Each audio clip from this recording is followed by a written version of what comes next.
Mia, seorang atlet berkuda yang sudah lama menikah dengan pria kaya dan penyayang bernama Thomas. Malam itu sang suami menolak bercinta untuk kesekian kalinya. Padahal Mia ingin sekali memiliki anak, namun Thomas belum siap. Untuk menghilangkan rasa betenya, Mia ke ruang kerja Thomas dan tanpa sengaja melihat email dari Dr. Ruben Isabel. Ia lantas membukanya. Terlihat sebuah foto bertanda 14K. Keesokan harinya Thomas melihat wawancara teman lamanya Dr. Ruben yang ingin mengembangkan penemuan terbarunya di bidang kecantikan, lebih tepatnya membalikan proses penuaan. Ia berencana menyewa pabrik yang terbengkalai milik Thomas dan menjadikannya pusat perawatan eksklusif dengan fasilitas canggih. Thomas langsung menelponnya ketika wawancara itu selesai, memintanya mampir ke rumah membicarakan penyewaan pabrik tersebut. Tak lama kemudian Ruben datang ke rumah Thomas. Ia mendapati Mia istri Thomas sedang ngobrol dengan tetangganya bernama Nika. Ruben lantas menghampiri mereka, ia memuji keindahan rambut Nika lalu mengambilnya sehelai, setelah itu beranjak menemui Thomas. Thomas bersedia menyewakan gudang itu dengan syarat, Ruben harus mengikuti aturannya dan jangan bertindak sebelum mendapat persetujuan Thomas dikarenakan ia belum mengetahui apakah itu sesuai dengan prosedur medis atau tidak. Dan juga, eksperimen Ruben masih belum mendapat persetujuan dari Dinas Kesehatan dan BPOM. Sebelum pulang ia sempat menemui Mia sekali lagi. Singkat cerita malam pun tiba. Mia mengikuti saran Ruben. Benar saja, Thomas langsung mendekati istrinya dan hendak melakukan itu, namun tiba-tiba moodnya berubah. Alhasil, Mia menjadi sangat kesal. Ia melampiaskan hasratnya dengan caranya sendiri. Meskipun Thomas sanggup memenuhi segala keinginan Mia, namun ia tak bisa memenuhi kebutuhan batin Mia. Scene berpindah ke Nika yang lagi buang sampah. Ia diculik orang tak dikenal. Meskipun ia dibius menggunakan bius ternak, beruntung Nika berhasil kabur ke rumah Thomas meminta bantuan mereka. Nika berkata mereka hendak membawanya ke sebuah pabrik. Mendengar itu, Thomas yakin semua itu pasti ulah Ruben. Ia lantas menghubungi Ruben. Melihat kondisi Nika yang masih lemes dan penuh luka, Thomas berniat membawanya ke rumah sakit. Awalnya Mia ingin mendampingi Nika namun Thomas melarangnya. Yang ternyata, Thomas membawa Nika ke pabrik sesuai permintaan Ruben. Melihat beberapa orang membawa paksa Nika, Thomas terkejut dan mulai curiga ada yang tak beres. Ia bergegas menemui Ruben meminta penjelasan. Ruben akhirnya jujur kalau mereka menculik para wanita sebagai bagian dari percobaan DNA biohacking baby, untuk membalikan proses penuaan. Para wanita tersebut nantinya akan dipaksa hamil dengan menyuntikkan sperma dari para klien. Alasan ia mengambil sehelai rambut Nika tak lain untuk mengecek DNA-nya.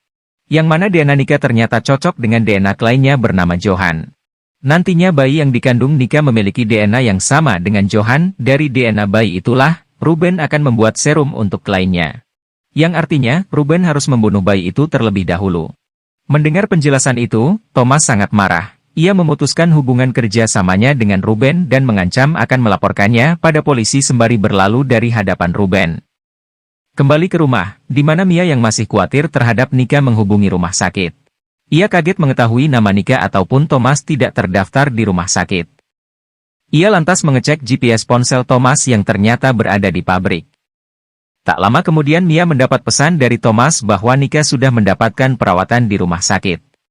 Curiga akan keterlibatan suaminya dengan penculikan Nika, Mia segera OTW pabrik. Sesampainya di sana, Ruben yang melihat kedatangan Mia dari CCTV langsung membukakan pintu gerbangnya. Karena kondisi bangunan yang sudah tua, Mia terjatuh dan HP-nya rusak. Ia menemukan banyak obat-obatan di tempat tersebut. Tak jauh dari situ Mia melihat seorang wanita yang sedang disiksa oleh anak buah Ruben. Naas, Mia ketahuan. Meskipun ia sudah berusaha kabur, pada akhirnya tertangkap juga. Ia lantas dikurung di sebuah ruangan, dipaksa mengganti baju, diberi tanda 14K menggunakan besi panas dan diambil sampel darah. Itu artinya, Mia telah menjadi salah satu objek percobaan sama seperti Nika. Thomas yang baru saja tiba di rumah terkejut mengetahui Mia mengikutinya sampai ke pabrik, ia bergegas menyusulnya. Sesampainya di sana, Thomas meminta Ruben melepaskan istrinya, sayangnya Ruben tak bersedia. Ia menjadikan Mia sebagai sandera agar Thomas tak melaporkannya. Namun, ia diperbolehkan menemui Mia, dengan syarat Thomas harus tinggal di pabrik tersebut sementara waktu. Scene beralih ke Mia, di mana ia tiba-tiba terbangun saat mendengar suara teriakan Nika. Tepat di depan mata Mia, Nika tewas secara mengenaskan karena mencoba kabur dari tempat itu. Tak lama kemudian, Thomas datang menemui istrinya. Ia terkejut melihat tanda di lengan Mia yang menandakan bahwa kini Mia telah menjadi salah satu objek percobaan Ruben. Sayangnya Thomas tak bisa berbuat apa-apa, namun ia akan berusaha membawa Mia keluar dari tempat itu dengan selamat. Di sini Thomas menceritakan sebuah rahasia yang berhubungan dengan Ruben. Sebelum ia menikahi Mia, tanpa sengaja Thomas pernah membunuh seorang wanita bernama Ellie yang sedang mantap-mantap dengannya. Agar tak dilaporkan ke polisi, Rubenlah yang mengurus jasad wanita tersebut. Trauma itulah penyebab Thomas selalu menghindar saat ingin berhubungan badan dengan Mia. Ia juga dengan terpaksa menuruti perintah Ruben agar tak dilaporkan ke pihak berwajib. Mia kaget mengetahui fakta tersebut. Tak lama kemudian, Thomas membawa Mia menghadap Ruben. Thomas berkata bahwa Mia telah mengetahui rahasia tentang Ellie dan proses pembuatan obat awet muda milik Ruben, dan ingin Mia segera dihabisi. Mendengar itu Mia benar-benar shock. Ia tak menyangka Thomas akan menghabisinya. Meskipun Ruben sedikit ragu dengan perubahan Thomas, namun ia menyetujui saran Thomas dan mempercayakan tugas tersebut padanya. Sesampainya di luar, Thomas meminta Mia untuk segera kabur. Naas rencana mereka ketahuan. Thomas dihajar hingga tak sadarkan diri. Sementara Mia yang berhasil tertangkap, dimasukkan ke sel bersama tahanan lainnya. Setelah membereskan Thomas, Joko menemui Ruben. Ia menemukan kecocokan DNA milik Mia dan Ruben. Mengetahui hal itu, Ruben terlihat senang. Ia berencana membuat dirinya lebih muda lagi dengan menggunakan rahim Mia sebagai wadah untuk mengandung bayi yang akan dijadikan serum. Joko lantas menjemput Mia untuk dibawa ke ruang medis.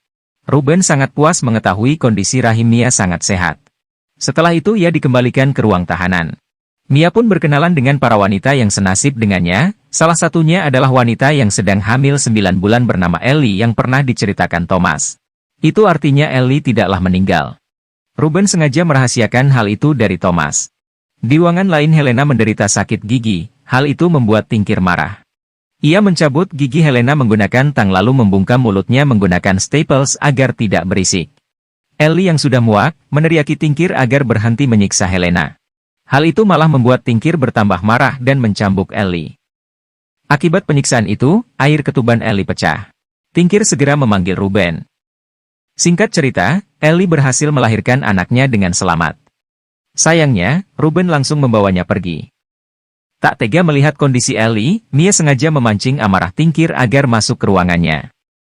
Dan benar saja semua berjalan sesuai rencananya. Dengan bantuan teman lainnya, Mia berhasil melukai Tingkir dan membebaskan para wanita. Saat mencari jalan keluar, tercium bau busuk yang berasal dari sebuah panci besar yang ternyata berisi jasad para bayi. Mereka benar-benar shock melihat pemandangan yang tidak manusiawi itu. Tak jauh dari tempat itu, terdengar suara tangisan bayi Ellie. Mereka bergegas mencari asal suara tersebut. Beruntungnya mereka tiba tepat waktu sebelum Ruben membunuhnya. Joko berupaya menghalangi mereka, namun semua itu sia-sia. Kemarahan mereka tak bisa terbendung lagi. Joko pun harus tewas secara mengenaskan. Akhirnya Ellie berhasil menyelamatkan anaknya. Di tempat lain Thomas yang baru siuman segera mencari istrinya, ia juga melepaskan para wanita yang masih terkurung. Sementara itu, Mia yang hendak mengejar Ruben terpaksa harus bersembunyi di lemari saat melihat Tingkir. Naas Tingkir mengetahui keberadaannya dan menguncinya dari luar. Tak lama kemudian, Thomas datang. Tingkir langsung menyerangnya menggunakan kawat duri. Saat Thomas terpojok, Mia yang berhasil keluar dari lemari, langsung menyetrum Tingkir hingga pingsan, lalu dibawa ke suatu ruangan dan diikat di tempat lain. Ruben yang berusaha kabur berhasil dicegat oleh para wanita. Mereka membawanya ke tempat Tingkir. Satu persatu, para wanita itu membalas penyiksaan yang pernah dilakukan Tingkir pada mereka. Berbeda halnya dengan Selena, meskipun Tingkir selalu menyiksanya, ia malah jatuh cinta pada Tingkir. Untuk itu, diam-diam ia melepaskan ikatan Ruben agar bisa menyelamatkan Tingkir dari amukan teman-temannya. Namun, melawan mereka adalah hal yang sia-sia, Ruben memutuskan bunuh diri daripada harus mendapat penyiksaan. Singkat cerita polisi pun tiba di TKP mengevakuasi para korban. Di akhir film diperlihatkan Mia dan Thomas mengadopsi anak Nika. Dan